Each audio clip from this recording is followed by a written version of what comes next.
আসসালামু আলাইকুম। আমি আপনাদের মাঝে আজকে থাকছি অ্যাম্বুলেন্সের ড্রাইভার হিসেবে।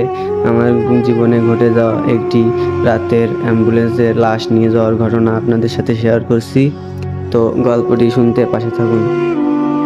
তো বরাবরের মতোই 99-এর কল পেয়ে আমি একজনদের বাসায় লাশ আনতে গেছিলাম। গিয়ে দেখি তিনি স্ট্রোক করে মারা গিয়েছেন।